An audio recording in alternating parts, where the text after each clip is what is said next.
Olha, com a Singu foram 6, né? Essa jornada que começou lá atrás, aos 14 anos, e minha última empresa a ser fundada foi a Singu, que eu fiz agora com 28 para 29, né?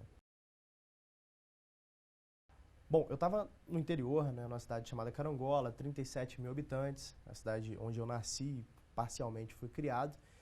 E ali, apesar de ser uma cidade muito confortável, é uma cidade que não tem tanta perspectiva de crescimento, então acaba que a renda média da população é muito baixa. Eu e os meus amigos, a gente tinha uma banda no colégio e a gente queria fazer esse show no final do ano que foi autorizado pelo colégio, o que era um absurdo, porque o colégio é católico. E a nossa banda era uma banda de grunge, né, que toca letras que vai de encontro a tudo aquilo que a igreja católica acredita. Então a gente não queria perder essa chance de forma alguma. O meu primeiro negócio surgiu com essa motivação de arrumar dinheiro para comprar uma bateria para que a gente conseguisse fazer o primeiro show da banda. A gente precisava comprar essa bateria, então a gente ficou cogitando modelos de negócio que a gente poderia fazer, vender picolé em carrinho na rua, entrar para Guarda Mirim, que era quase que um serviço de jovem aprendiz da associação comercial. E aí, como eu era melhor de conta ali do pessoal, eu projetei, eu falei, olha, se a gente for vender picolé no carrinho, quando a gente for comprar a bateria, o pessoal já formou. Não tem jeito. Então a gente precisa fazer alguma coisa onde acelere nossos ganhos. Conhecendo o Mercado Livre, que era algo que estava começando no Brasil, mas não tinha tanta popularidade, principalmente na cidade, que tinha acabado de ter acesso à internet, né? Eu usei desse fato de eu já ter acesso à internet, eu ia para a faculdade da cidade, onde é um dos poucos lugares que tinha acesso à internet, ficar acessando, e o conhecimento que eu tinha sobre como operar no Mercado Livre, que eu já tinha feito uma compra ali naquele momento, falei, bom, por que não tirar print screen, né, das ofertas de telefone celular, marcar essas ofertas, ou seja, aumentar o preço em 25%, colocar minha margem, imprimir um catálogo com ofertas e vender esses produtos na rua. Como é uma cidade pequena, todo mundo me conhece, todo mundo conhecia o meu avô, que é quem me criou. Eu falei, bom, vou tentar vender isso aqui, se o cara quiser comprar, ele vai pagar, vai depositar o dinheiro antecipadamente para a conta do meu avô, eu uso esse dinheiro para comprar, tiro a minha margem e coloco o endereço de entrega da pessoa que comprou. E foi assim que nasceu o primeiro negócio.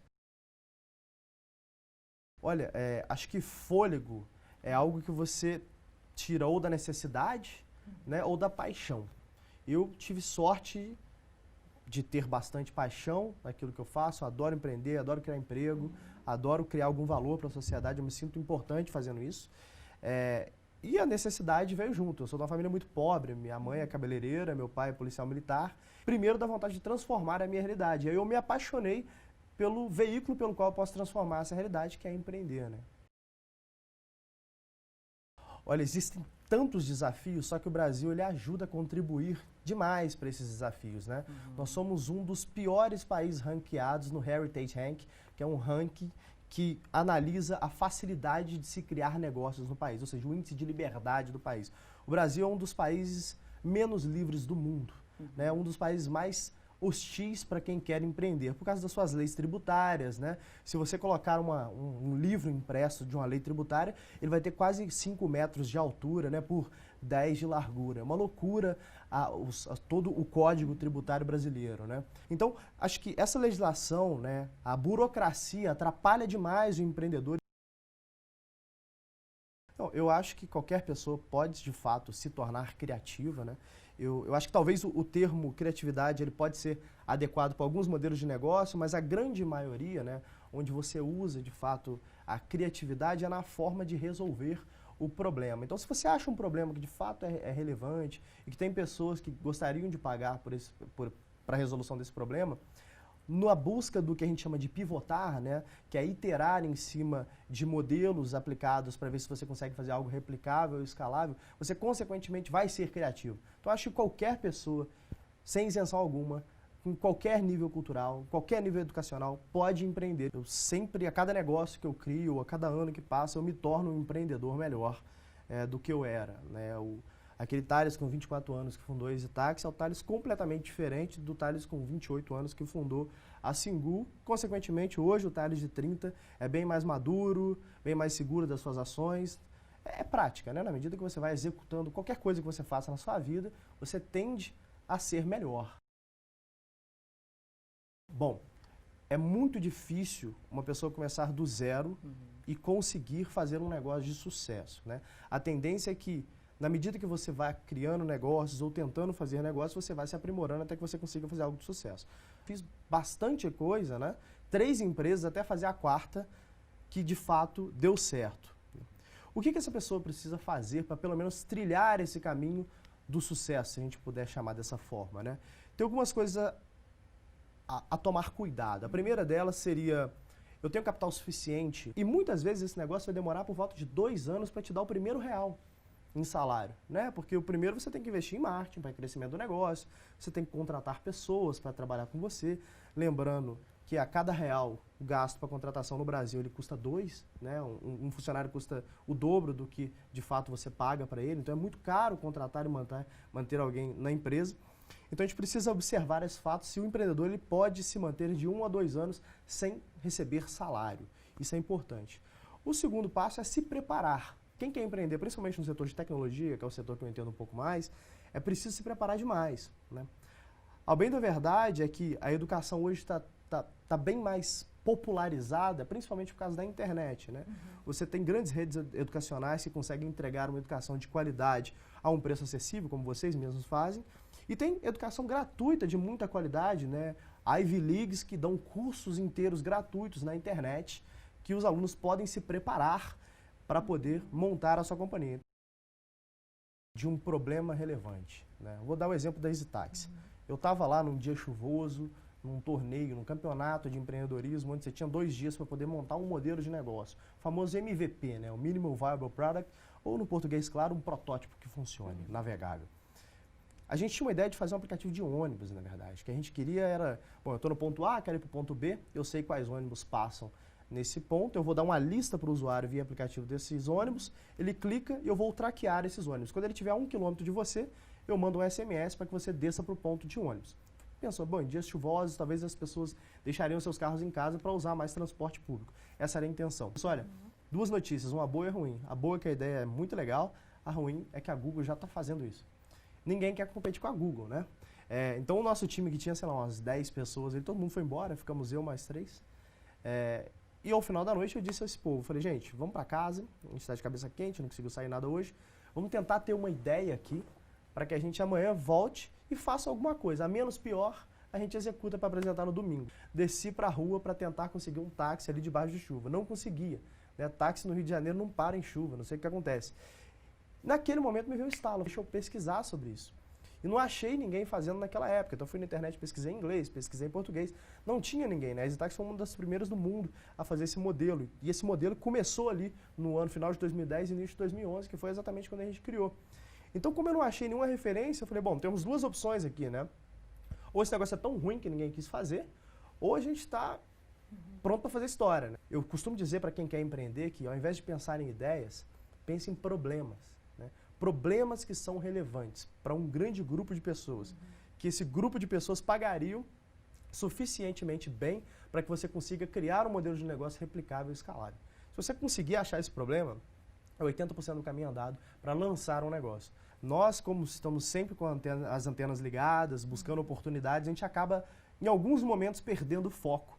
Só que foco é um elemento primordial para o sucesso de qualquer pessoa, em qualquer atividade profissional. Não seria diferente empreendendo. Existem algumas formas, né? A primeira é você achar esse modelo replicável de negócio, né? Você criar uma formulazinha que você consiga replicar ao mesmo preço que você fez na cidade A, você consegue fazer na cidade B. Isso tende a criar um negócio escalável, como a gente fala na linguagem do empreendedorismo, né? Criar um negócio rentável, né? Ou seja, criar um negócio onde seus custos são menores do que os seus lucros, obviamente. E é importante falar isso que é tão básico, né? Porque não dá para criar um negócio pensando que vai viver para sempre de dinheiro de investidores, não é verdade. A gente não está nessa realidade, a gente está num país onde a taxa Selic está em 14%, se eu não me engano, nesse momento que a gente está falando agora. É muito difícil conseguir capital no Brasil. Boas ideias, o cemitério está cheio, né? Como diria meu avô, a ideia vale 10 centavos a bacia. O que vale mesmo é a execução. E pesquisar e estudar passa por essa parte, né? Execução. Né? É gerar riqueza para a sociedade, gerar valor para a sociedade. Não é estar na lista da Forbes, não é ter seu jatinho particular, não é nada disso, que a gente sabe que existem caminhos obtusos para poder chegar lá e a gente está vendo nas capas dos jornais todos os dias. É você gerar de fato valor para a sociedade. Quando você gera valor para a sociedade, quando você faz um pai de família brilhar os olhos porque ele vai conseguir levar uma vida melhor para dentro de casa, aí sim você está... Olha, foi bem complicado, porque a gente estava num cenário, naquele momento, onde 4% da população brasileira tinha smartphone com internet, em 2011. Eu morava no Rio de Janeiro. Não existia, basicamente, mercado de venture capital no Brasil, que são esses investidores que investem em startups, né? Tinham muito pouco. Você tinha ali Redpoint, praticamente não investia em ninguém. Você tinha Monax, aí sim um pouco mais ativa, mas basicamente eram esses dois que faziam alguma coisa no país. Então, por que nós, no Brasil, iríamos criar isso, né? Essa era a cabeça do potencial investidor naquele momento. Eu tinha pouco recurso, né? Eu tinha meu carro e um dinheirinho muito pequeno guardado. Eu investi 100%, né? Meus sócios fizeram o mesmo, todo mundo acreditou, todo mundo ficou ali quase 2 anos sem receber R$1, né? Então eu me recordo que almoço e jantar era bem variado, no almoço miojo de carne, no jantar miojo de frango, era mais ou menos isso, de domingo a domingo. Para outubro de 2012 a gente conseguiu nossa primeira rodada de capital, que veio de um grupo alemão, foi até então a maior rodada de Venture Capital de Series A do país, né? Foram 10 milhões de reais investidos na companhia. E foi aí que a gente conseguiu tirar a cabeça da lama e planejar os próximos passos da companhia, né? Para ir para o mundo e começar a crescer. Olha, eu digo que fazer EasyTax foi como se eu fizesse um MBA em todas as Ivy Leagues ali dos Estados Unidos juntos, né? Foi incrível para mim, com 24 anos, poder liderar uma companhia que... Um ano e meio depois, né, quando eu estava ali fazendo meus 26, eu já tinha mais de 1.300 pessoas embaixo de mim. Eu já estava liderando 34 culturas diferentes da minha, né, 35 com o Brasil. Eu tinha por volta de 500 mil de taxistas ali na frota, mais de 20 milhões de clientes. Eu nunca imaginei que eu poderia chegar nessa fase da minha vida em um negócio, né? Eu imaginei que eu ia fazer alguma coisa, não imaginei que eu ia fazer algo nessa magnitude. Eu me formei um CEO de verdade, de uma multinacional, ali dos 25 para os 26. E isso eu uso até hoje, né? Parte das lições, tá? Porque se eu for enumerar aqui o que eu aprendi fazendo EasyTax, a gente vai precisar de outro programa só para isso. Então, sim. O que acontece? Eu voava demais, né? Então, você imagina, um dos meus deveres era abrir os novos países. A gente abriu ali 35. Então, eu vivia, minha casa era aeroporto, né? Basicamente isso. Então, quando eu estava esperando voo, quando eu estava voando, eu tinha sempre conteúdo ali que eu estava estudando. Né? Então eu me preparava para conseguir discutir de igual para igual quando eles vierem questionar alguma ação que eu pedi que fizesse. Isso foi muito importante para mim, essa preparação. Né? Então eu me preparei demais e me preparo até hoje. Né? Eu diversifico, eu tenho alguns investimentos fora do segmento online, que são os negócios que geram mais caixa, como eu disse, no curto prazo. Geram pouco, porém são lucrativos. Né? Os online são os negócios exponenciais que demoram a gerar caixa, demoram a ser lucrativos, só que o retorno chega a ser 50, 60 vezes aquilo que você investiu no início. Olha, startup é um grupo de pessoas em busca de um modelo replicável de negócios, né? A gente vê muita gente fazendo agências de publicidade hoje chamando de startup. Isso não é startup. São negócios que têm potencial de crescimento exponencial, né? O negócio físico é completamente diferente. Você já cria visando ter o lucro. Muitas vezes você não vai ter acesso a capital externo, pelo menos não muitas rodadas de capital externo, até que seu negócio venha acontecer. Já nas startups, como estão fazendo um negócio exponencial, a visão é mais de longo prazo. Então tem investidores que investem na empresa por 5 anos. O Facebook, se eu não me engano, foi demorar 7 anos para gerar o primeiro real. Bom, primeiro, achar um problema relevante, né? E principalmente um problema que dói em você ou em alguma pessoa muito próxima de você. Você tem que ter um prazer em resolver aquele problema. Porque esse potencial empreendedor, ele vai acordar todos os dias, muito cedo, e dormir muito tarde, se ele quiser fazer alguma coisa. Ninguém consegue tirar nada do papel se não trabalhar pelo menos 70 horas por semana. É muita coisa, é muito maior do que a média que os amigos trabalham. Né? Ele vai abrir mão de muita coisa. Eu, por exemplo, quando estava fundando a EasyTax, estava ali no auge da juventude, com 24 anos, todos os meus amigos saindo para festa, e eu não peguei nada de festa nos últimos 6 anos da minha vida, né? Fui começar a curtir um pouco a minha vida depois que eu vendi a empresa. Quando fui criar a próxima, eu tinha mais tempo, tinha mais experiência, inclusive. Porque antes, o tempo livre que eu tinha, eu precisava me preparar. Eu precisava estudar, correr atrás para conseguir gerir o negócio, conseguir estar à frente de um negócio, né? Então ele precisa estar pronto para poder mudar seu estilo de vida, e isso não só financeiramente falando, mas também de relacionamentos, né? Os relacionamentos vão ser completamente alterados, no mínimo tempo que ele vai ter para poder investir nesses relacionamentos.